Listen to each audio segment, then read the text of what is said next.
नंगे नाच आपकी सरकार में छत्तीसगढ़ में हो रहा है, ये नहीं दिख रहा है सरकार को? ये राष्ट्रपति जी को, उपराष्ट्रपति को, प्रधानमंत्री, गृह मंत्री जी को उत्तर ये छत्तीसगढ़ की सरकार का ये गुंडा राज नहीं दिख रहा है क्या? मैं आपको चैलेंज करके कहता हूं, ज्यादा दिन सतनामियों का सामना सरकार नहीं कर पाएगी। मैं अब जब भी दिल्ली में बैठूंगा तो देश को बताऊंगा कि किस तरह का जुल्म जो है वहां की सरकार कर रही है। मैं बताऊंगा किस तरह से हमारी बहन बेटियों का अपमान पुलिस कर रही है, और पुलिस अपने आप नहीं कर रही, सरकार के इशारे पे कर रही है। ये बर्दाश्त नहीं किया जा सकता। आप यहां इतनी बड़ी संख्या में पहुंचे हो, मैं आपको पुनः धन्यवाद देता हूं। जो परिवार यहां उपस्थित है, जिनके बच्चे जेल काट रहे हैं, मैं उन बहनों से भी कहूंगा कि वो मंच पे सामने आए। परिवार जिनके परिवार से बेटा, बेटी, पति, भाई, जो तमाम लोग जेल काट रहे हैं, उनको यहाँ सामने आना चाहिए। समाज को देखना चाहिए कि क्रांतिकारियों के परिवार कैसे होते हैं, संघर्ष के परिवार कैसे होते हैं, बलिदानियों के परिवार कैसे होते हैं। इन परिवारों को यहाँ क्रमबद्ध खड़े हो जाइए। इन परिवारों को आपको देखना चाहिए, धन्ना सेठ नहीं है। ये आ जाओ, ऊपर आ जाओ। जो वहाँ कोई परिवार हो उनका, वो सामने आ जाओ, उनको व्यवस्था कराओ ऊपर बुलाने की, जो परिवार के लोग वहाँ। आप देखो, ये छोटे छोटे बच्चे, ये बहनें, ये बहते आंसू, ये उम्र आपसे जवाब मांगती है, पूरे देश से जवाब मांगती है, और छत्तीसगढ़ की सरकार से जवाब मांगती है कि क्या ये गुंडागर्दी स्वीकार करनी चाहिए। ये जो बच्चे, ये उन परिवारों के, निर्दोष परिवारों के बच्चे हैं जिनका जुल्म इतना था कि वो यहाँ समाज को जागरूक करने का काम कर रहे थे। क्या अपने लोगों को जागरूक करना अपराध है? अगर अपराध है तो ये अपराध तो बाबा साहब ने भी किया, ये अपराध तो गुरु घासीदास जी ने भी किया, ये अपराध तो मान्यवर काशीराम साहब ने भी किया, और उनकी संतानें भी करती रहेंगी। मेरी बात को आप याद रखना। क्या डराते हो जेल से? मैं तो अध्यक्ष जी से कहूंगा कि अक्टूबर माह में वो ऐलान कर दे सामूहिक गिरफ्तारी का। हम लोग छत्तीसगढ़ की जेल देखना चाहते हैं कि छत्तीसगढ़ की जेलों में कितना दम हम देखना चाहते हैं। आंदोलन चलेगा, आंदोलन रुकेगा नहीं, आंदोलन आगे बढ़ेगा, आंदोलन गति पकड़ेगा, आंदोलन शक्तिशाली होगा, और आंदोलन के आगे ये निकम्मी सरकार घुटने टेक देगी। मेरी बात को आप याद रखना। आप देखो, ये आपके बीच के परिवार हैं, ये कोई राजनीतिक लोग नहीं हैं, ये वो लोग हैं जिनके बच्चों ने जेलें काट रहे, जिनके परिवार के लोग जेल काट रहे। बताओ, इनमें से कौन सा धन्ना सेठ है? इनमें से कौन सा आरोपी है? इनमें से कौन सा जो है क्रिमिनल है? साहब ऐसा मत, पैर नहीं छूते, पैर नहीं छूते। उधर उस तरफ हो जाओ, खड़े उस तरफ हो जाओ, एक दूसरे के सामने नहीं खड़े हो, उधर हो जाओ।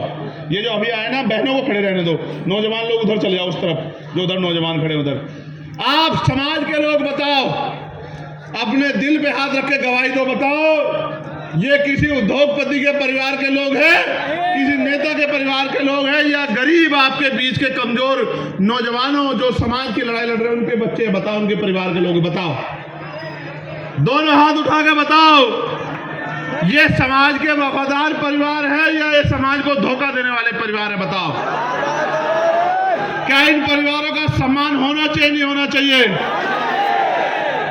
जब तक हम क्रांतिकारियों का सम्मान नहीं करेंगे, बलिदानियों का सम्मान नहीं करेंगे, तो हमारे बीच से कोई क्रांतिकारी बलिदानी जन्म नहीं लेगा।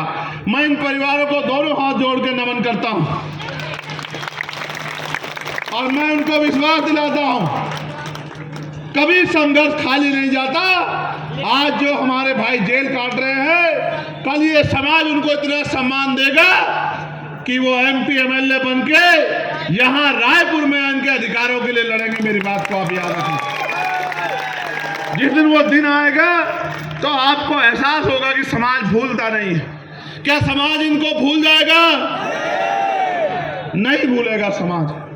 और मैं नरोत्तम, मेरे छोटे भाई नरोत्तम, ओम प्रकाश, मनोज, मैं इन सब के लिए जो यहाँ काम कर रहे हैं, तमाम साथियों के लिए मैं उनको कहना चाहता हूं, घबराए नहीं, बिल्कुल ना घबराए।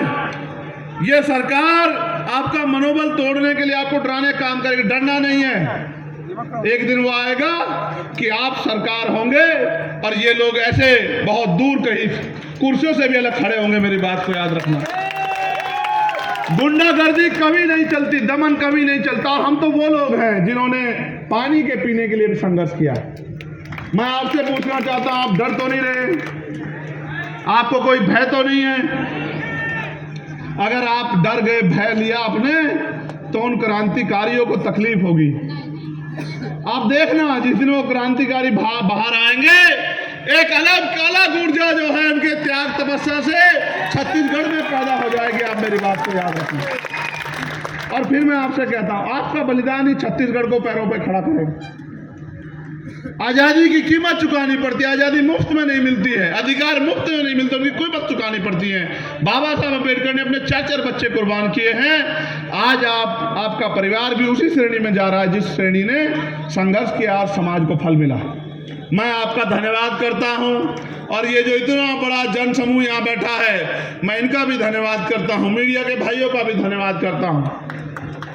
और मैं यहाँ के अधिकारी, कर्मचारी और पुलिस के साथियों से भी कहना चाहता हूं, करो जितना जुल्म कर सकते हैं। वो आपने सुना था ना, जो शहीद आजम सरदार भगत सिंह ने कहा था कि सरफरोशी की तमन्ना अब हमारे दिल में है, देखना है जोर कितना बाजुए कातिल में, और वक्त आने दे बता देंगे तुझे ऐ आसमां, हम अभी से क्या बताएं क्या हमारे दिल में है।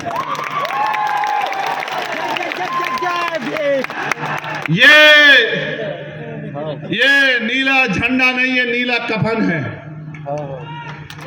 ये कफन हम लोगों ने अपने सर पे इसलिए बांधा है कि हमारे प्राण चले जाएंगे, लेकिन हम समाज पे जुल्म नहीं होने देंगे, उनके अधिकारों को छीनने नहीं देंगे।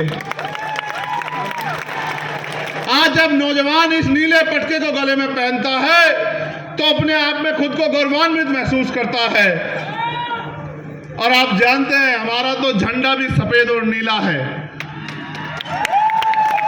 सफेद हमारे गुरु घासीदास जी का रंग, और नीला हमारी क्रांति का रंग। और क्रांति और ये शांति का रंग मिलके जो है ऐतिहासिक बदलाव छत्तीसगढ़ में करेंगे, ऐसा मेरा विश्वास है।